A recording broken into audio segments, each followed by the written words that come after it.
Just left my house, going to Australia. Welcome to Modern Grand Tour with me, Garland Lowe. After completing the European leg of my round the world journey, we now arrive in the world's largest country, Russia. Riding the full length of the famous Trans-Siberian Railway, we'll couchsurf with locals along the way to get an insider's view of the fascinating Russian culture. Beginning in the western part of this Eurasian country, my new Russian friends and I explore St. Petersburg, Moscow, Vladimir Suzdal, Nizhny Novgorod, Perm and Yekaterinburg. Then in the eastern part we discover Tobolsk and Tumen, Novosibirsk, Irkutsk and Okhotsk Island, Ulan-Ude, Khabarovsk and finally Vladivostok. In this third episode across Russia and the 11th in this Modern Grand Tour series, we'll learn about the Christianisation of Russia, the invasion of the Mongols, cucumbers and of course meet the locals. I'm the only one of everyone I knew who's still here. Right. All of my friends are elsewhere. So let's explore the city of Vladimir and the town of Suzdal. Just come out of Vladimir train station. Interesting, eh? Vladimir. Although mostly unknown to anyone outside of Russia, Vladimir's significance lies in the fact that for 80 years, from 1157 to 1238, it was the capital of the emerging Russia. The Assumption Cathedral, therefore, is one of the most important historic churches in the country. Built at the beginning of Vladimir's dominance in 1158 as the new venue for Russia's royal coronation, it was also designed to house the Theotokos of Vladimir, Russia's most sacred relic. But in 1238, when the Mongols led by Batu Khan, grandson of Genghis, invaded Vladimir, they set the cathedral on fire, killing the royal family inside, but miraculously leaving the icon relatively intact. The next 240 years saw the Mongols rule over the emerging Russia and the rise of Moscow, where the icon was relocated. Today, the Theotokos of Vladimir is in Moscow's premier art gallery, but a reproduction hangs in the tiny chapel at the front of the Assumption Cathedral, proving to still be a powerful icon of worship.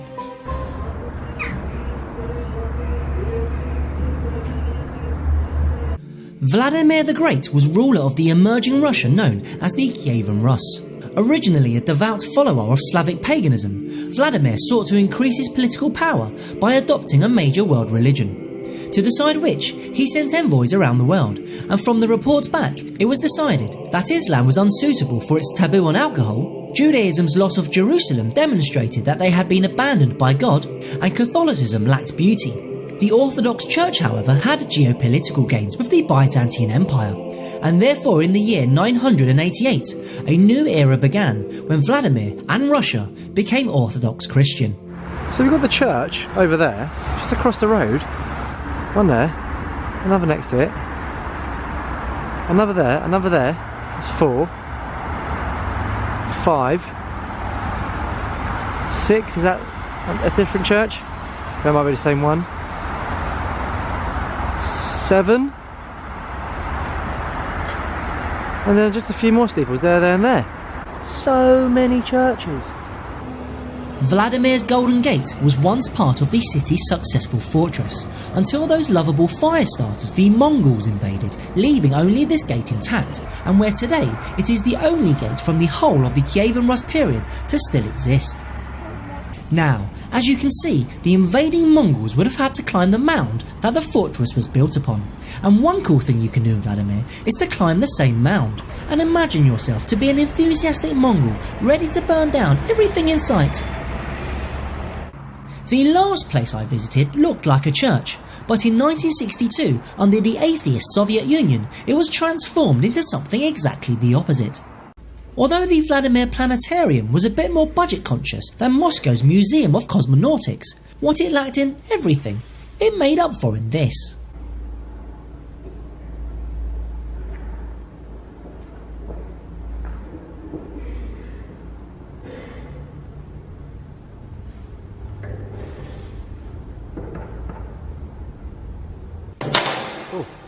Yes. Yeah. Da. Spasiba. I think that's worth coming to Vladimir alone. Forget the churches. Foucault's pendulum, mate. Oh, Suzdal. Spasiba.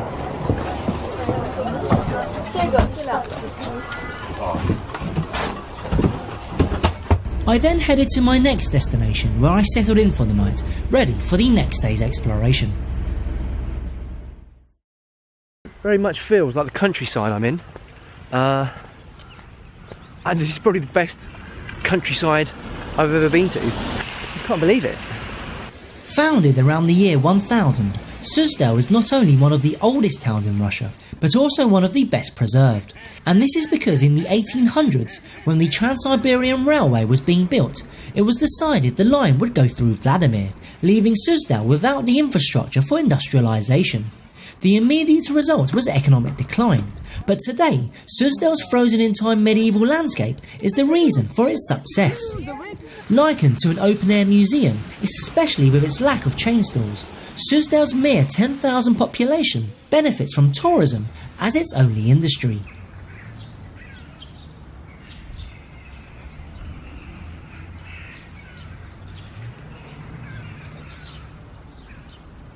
The Suzdal Kremlin, dating back from the 10th century, is the oldest part of town, it being the original royal citadel that expanded into the wider area. And like the buildings in Vladimir, its white walls are typical pre-Mongolian architecture. Most notably inside the Kremlin walls is the blue onion-domed Cathedral of the Nativity. Oh, спасибо. Пожалуйста. Спасибо.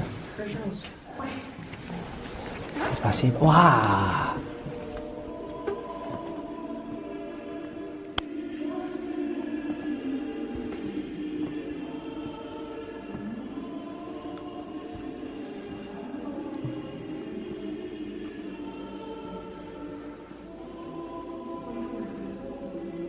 Whoa, that's quite an entrance. All the ceilings in these churches in Russia are amazing. I mean, they're all painted. They get painted ceilings in England.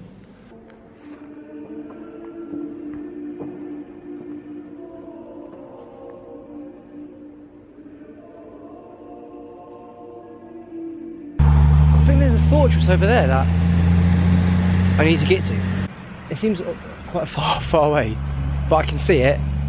The thing about Suzdal is that you can see things, like you can see landmarks from everywhere. Because there always seems to be a bit of open space somewhere in the space, which makes the city feel very open. There's no really tall buildings other than the cathedrals and churches. And this bit particular, because of the green that leads up to this fortress, it makes it feel like I'm in the medieval times, before they started building stuff. You could imagine battles being held here, you know, to get in there. Luckily, I don't live in the medieval times. I'm not going to battle anyone. I'm just going to walk. I'm just going to battle myself.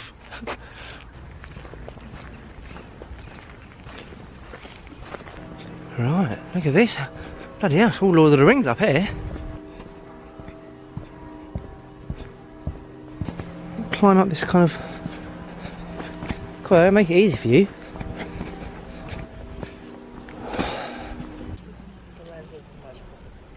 It's pretty amazing. It's just how I imagined it would look like 1,000 years ago. It looked very similar. I don't know what else would be different about it.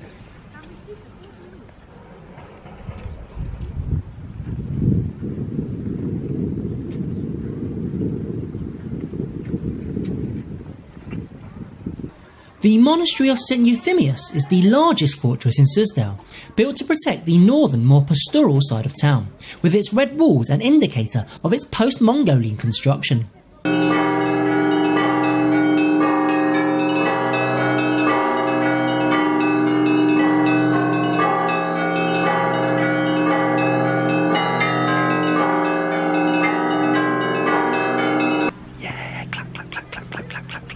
Most notably within the monastery is the gold and green onion domed Transfiguration Cathedral.